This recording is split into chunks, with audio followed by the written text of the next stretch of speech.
Welcome to the Full Moon Film Buff, episode 121. Today we're diving into Monster Mash from 2000. I watched this on Pluto. I had not seen it before. As always, we start with the prominent crew and cast. You can find links to a complete credit list in the show notes. The film was directed by Guido Manuli. It was written by Guido Manuli and Judy Rothman-Raffe. Guido Manuli was an Italian screenwriter, film director, and animator. Judy Rothman-Raffe is a screenwriter, producer, lyricist, and author, specializing in comedy and literary adaptations for children. She won an Emmy for The New Adventures of Madeline. Cast includes Phil Traynor as Yorick, French Tickner as Dracula, David Sobolov as Frankenstein's monster and the Alien Eater, Scott McNeil as the Wolfman, Robert O. Smith as Mr. Tinkelmeister, James Jodd as Spike Tinkelmeister and the Mother Tinkelmeister, Patricia Drake as Stella Tinkelmeister, Ian James Corlett as the Mummy Lawyer, Jim Burns as the Prosecutor, Philip Maurice Hayes as the Judge, Tabitha St. Germain as Chicky, Dave Sasquatch Ward as Freddy D. Spaghetti. This movie is Phil Traynor's only acting credit.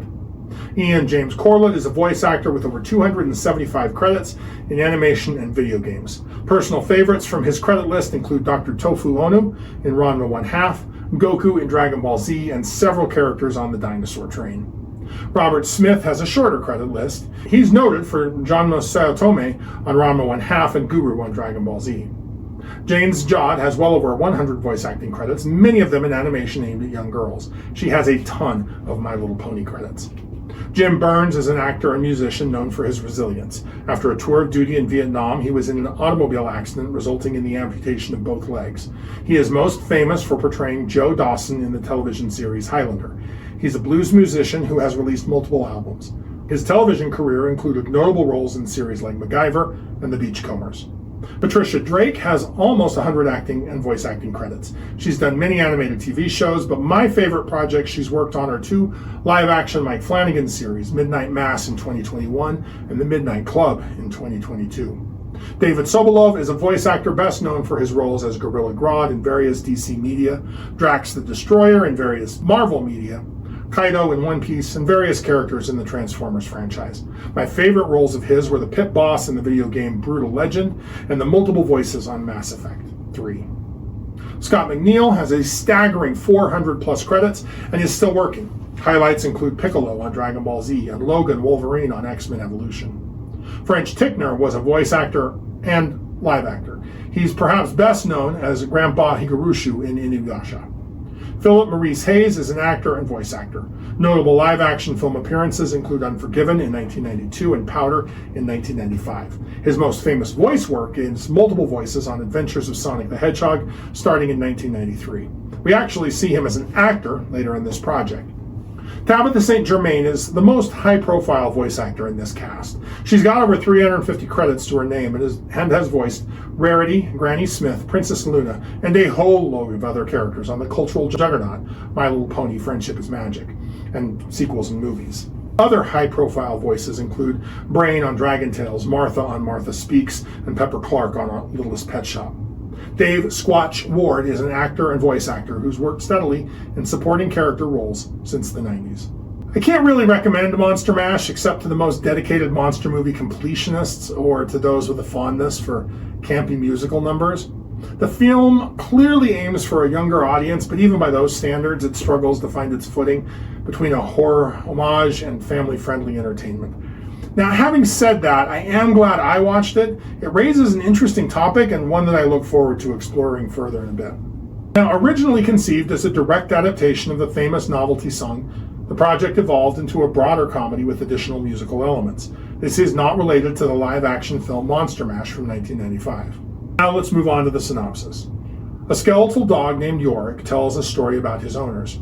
Dracula, Frank, and Wolf were the scariest monsters in the world and inspired monsters everywhere. As the years passed, however, they became associated with fun and Halloween and lost the capacity to frighten. They were reduced to entertaining at store openings and on late-night TV shows. Cue the Monster Mash musical number. 3 modern monsters are offended that these old-timers are still classified as monsters. Freddy D. Spaghetti, a spaghetti monster based on Freddy Krueger and Jason Voorhees. Chicky, a reality-warping wind-up toy based on Chucky. And the Alien Eater, a creature based on the Xenomorph. A troll process server delivers a summons to appear before the Superior Court of Horrors. The prosecutor, aka the Grim Reaper, presents testimony from monster dentist Dr. Decay, revealing that Dracula has lost his fangs and now wears false teeth. Monster hair loss specialist Dr. Grogane confirms that the wolf is balding. For the prosecutor's final evidence, he brings a baby into court, which Wolf fails to scare and Frank shows tenderness for. The skeletal jury is deadlocked. The judge puts Drac, Wolf, and Frank on probation.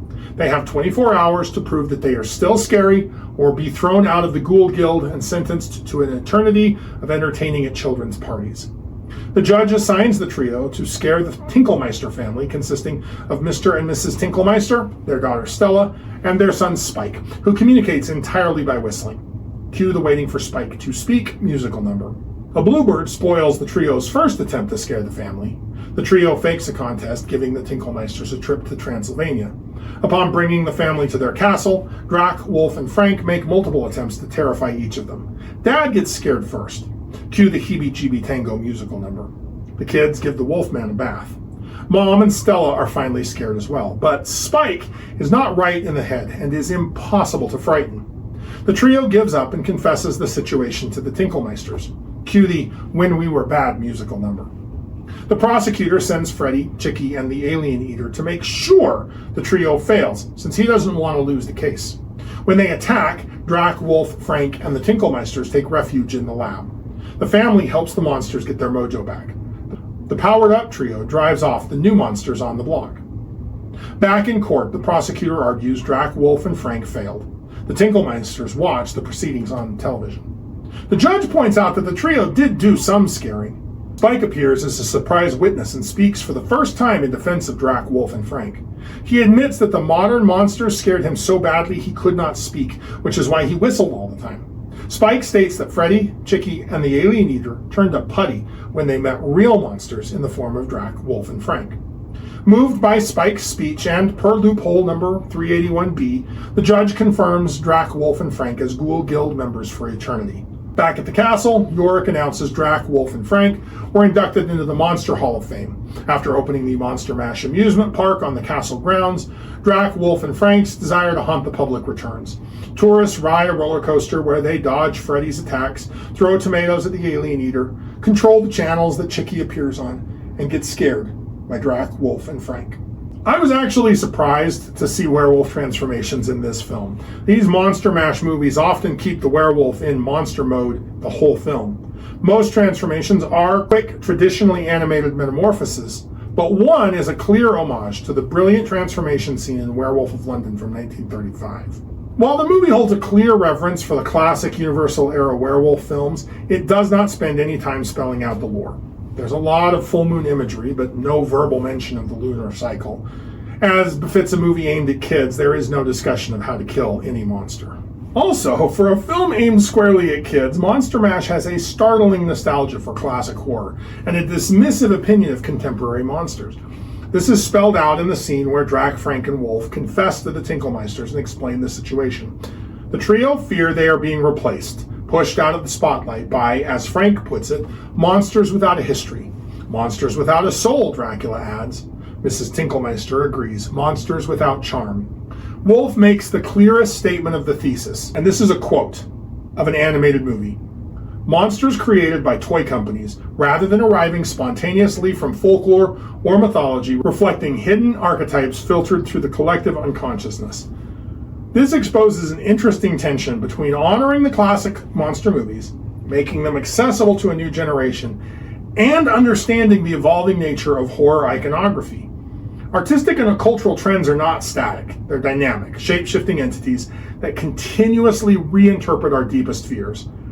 As the universal monsters of the 40s faded into nostalgic memory, a new horror pantheon arose, more brutal, more self-aware, and fundamentally different in their approach to terror. It's easy to see how those who grew up on the classics from the early days of cinema could mourn their favorites being muscled aside by this new crop of killers and monsters. So, let's look at this next generation of nightmares and see if the Wolfman is correct about them. Jason Voorhees emerged as a potent symbol of this transformation.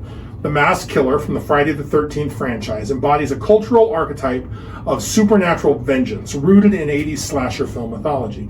As a seemingly immortal killer who drowned as a child at Camp Crystal Lake, Voorhees is a manifestation of unstoppable rage, symbolizing societal anxieties about youth, innocence, and retribution. His hockey mask, which became a pop cultural symbol, still is, and machete represent a brutal rejection of societal boundaries, particularly targeting sexually active teenagers who symbolize a perceived moral decay. Beyond mere horror film villain, Voorhees functions as a mythic figure punishing transgression and embodying the repressed violence that lurks beneath calm waters. Freddy Krueger, the nightmare-dwelling antagonist of the Nightmare on Elm Street franchise, is a cultural symbol of psychological terror. A burned child murderer haunting teenagers' dreams, his razor-fingered glove and scarred face serve as visceral metaphors for intergenerational trauma. Freddy targets youths as retribution for the actions of their parents, a dark escalation of the Pied Piper tale. Krueger emerged as a sardonic trickster figure whose dark humor and meta-commentary deconstruct horror conventions, transforming him from a straightforward killer into a complex villain who weaponizes psychological vulnerability. He turns the sanctuary of sleep into a terrifying landscape of annihilation, suggesting that our most intimate spaces are never truly safe. Chucky, the possessed doll from the Child's Play franchise, serves as a critique of consumer culture, a serial killer's soul trapped within a mass-produced children's toy. Chucky deconstructs the boundary between childhood plaything and existential threat, symbolizing deeper anxieties about technological possession and the potential malevolence lurking within consumer goods.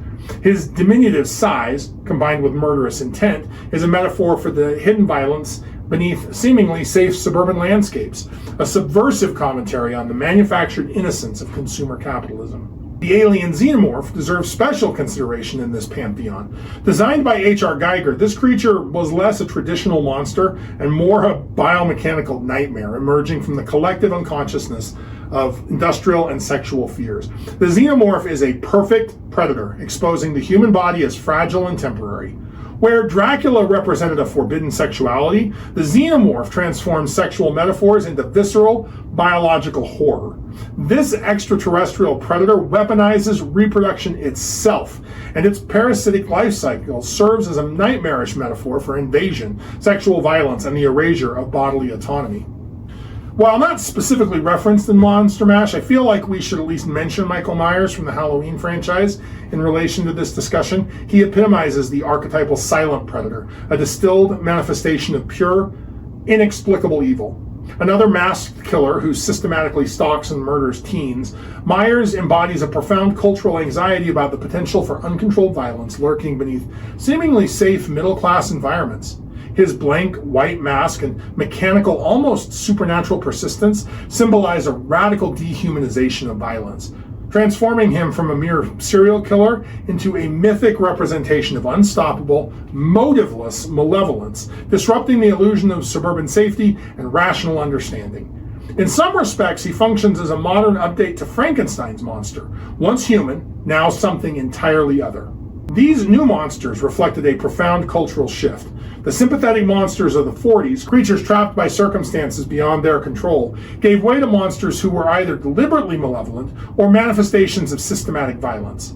Jason Voorhees wasn't cursed. He was vengeance personified. Chucky wasn't a tragic figure. He was pure, gleeful malevolence. The xenomorph wasn't struggling to understand humanity. It is the perfect evolutionary predator. The universal monsters had become cultural artifacts, respected, but no longer genuinely terrifying. Dracula was a Halloween costume. Frankenstein's monster a punchline. This is where the Wolfman in Monster Mash has a point, and where he misunderstands the deeper truth. The new monsters of the 90s were designed to be immediately viscerally threatening. That's true. They spoke the language of a generation raised on media saturation, understanding that horror lies not necessarily in the supernatural, but in the banality of human cruelty. They were conceptual weapons, precision engineered to exploit specific cultural anxieties with surgical accuracy. Yet they absolutely emerged from the constant human need to externalize our fears. They wouldn't have cut it as avatars of evil and symbols of terror if they didn't connect with the soul of the audience. They may have lacked their predecessors' charm, but they were built on horror history and succeeded in scaring us in ways previous generation of monsters could no longer do. Whether through the tragic transformations of the Universal monsters or the brutal efficiency of 90s horror icons, these creatures serve profound psychological purposes. They're our most honest cultural storytellers, reflecting not just what we fear, but the mechanisms through which fear operates. Monsters always return, each generation reimagining what truly terrifies us. The vampire is a strong metaphor, strong enough to support Dracula, Edward in Twilight, and Kurt Barlow in Salem's Lot. Frankenstein is a science fiction adaptation of the clay golem from religious lore.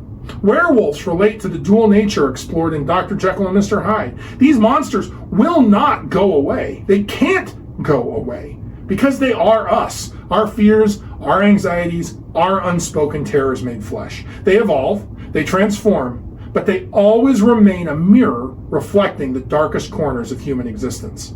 So, if you like lycanthropes, like, share, and subscribe.